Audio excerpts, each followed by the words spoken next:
जी हाँ दोस्तों, नमस्कार। स्वागत है आप सभी का आज की बड़ी खबरों में। दोस्तों आज पूरे देश भर से कई सारी बड़ी और अहम खबरें निकल कर आ रही है। दोस्तों एक एक करके इन खबरों की जानकारी हम आपको बताने वाले हैं। दोस्तों उससे पहले आप सभी को बता दें, अगर अभी तक आपने इस चैनल को सब्सक्राइब नहीं किया है तो चैनल को सब्सक्राइब करें, साथ में दोस्तों बेल आइकन को जरूर दबाएं। तो चलो दोस्तों पहले अपडेट की बात करते हैं। ई आधार कार्ड मान्य है या फिर नहीं, आसान शब्दों में जानें।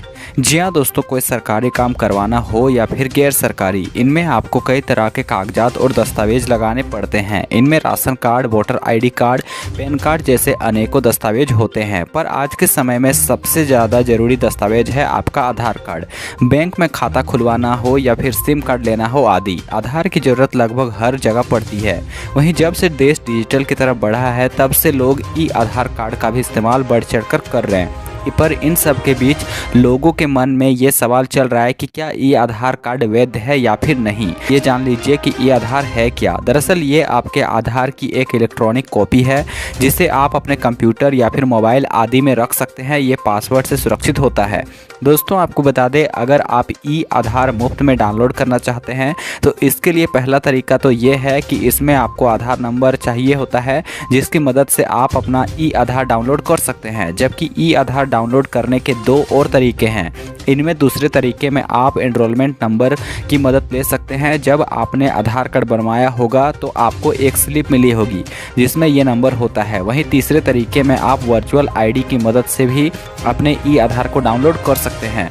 दोस्तों आपको बता दें, अब जानते हैं कि ई आधार वैध है या फिर नहीं। अगर आपको भी ई आधार चाहिए तो आप इसे भारतीय विशिष्ट पहचान प्राधिकरण यानी कि UIDAI की आधिकारिक वेबसाइट से डाउनलोड कर सकते हैं, और वो भी बिल्कुल मुफ्त में। दूसरी तरफ इसकी वैधता को लेकर UIDAI कहता है कि आधार अधिनियम के तहत ई आधार कार्ड पूरी तरह से वैध है और लोग इसका इस्तेमाल कर सकते हैं। तो चलो दोस्तों अगले अपडेट की बात करते हैं। आरक्षण दिया है तो मिलेगा ही, इसे कोई छीन नहीं सकता। OBC रिजर्वेशन पर सुप्रीम कोर्ट के फैसले से खुश हुए CM योगी और डिप्टी CM। जी हाँ दोस्तों, नगर निकाय चुनाव में OBC आरक्षण को लेकर सुप्रीम कोर्ट की तरफ से यूपी सरकार को बड़ी राहत दी गई है।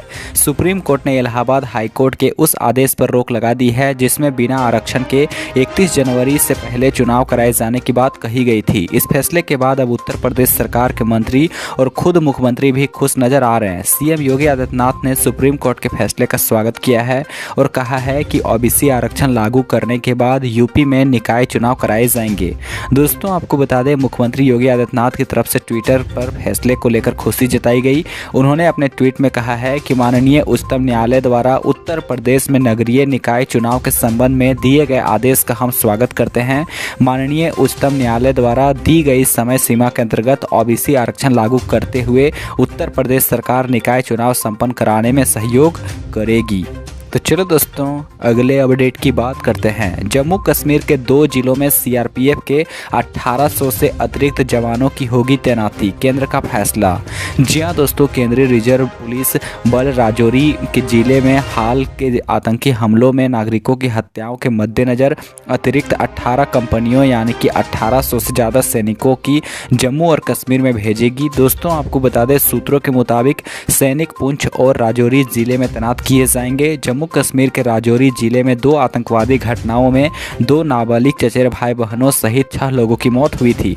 दोस्तों आपको बता दें, न्यूज एजेंसी ANI के मुताबिक CRPF की 8 कंपनियां जल्द ही जम्मू कश्मीर में तैनाती जगह के नज़दीकी स्थानों से तैनात की जाएंगी, जबकि CRPF की 10 कंपनियां दिल्ली से भेजी जा रही हैं। तो चलो दोस्तों अगले अपडेट की बात करते हैं। कोरोना महामारी का असर, जनवरी 2020 के बाद 1.4 करोड़ लोगों ने कमाया रोजगार, CMIE का आंकड़ा। जी हाँ दोस्तों, देश में रोजगार के मोर्चे पर भले ही सुधार देखा जा रहा हो, लेकिन इसको कोविड पूर्व स्थिति में पहुंचने में अभी भी वक्त लगने वाला है।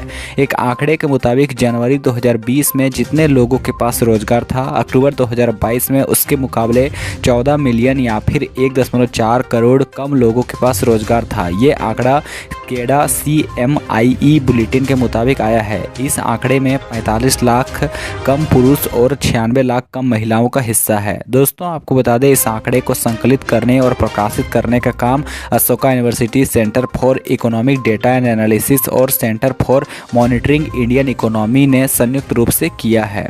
तो चलो दोस्तों अगले अपडेट की बात करते हैं। कर्नाटक में क्या है बीजेपी का मेगा प्लान, इन समुदायों पर है खास फोकस। जी हाँ दोस्तों, कर्नाटक की सत्ता में फिर से वापसी को लेकर बीजेपी ने मेगा प्लान तैयार किया है। संगठन और सरकार में सोशल समीकरण के दम पर विधानसभा चुनाव जीतने का रोड मैप बीजेपी तैयार कर रही है। भावी रणनीति में सबसे बड़े हथियार लिंगायत समुदाय के साथ बोंगालिंगा समाज को भी साधने पर पूरा जोर लगाया जा रहा है।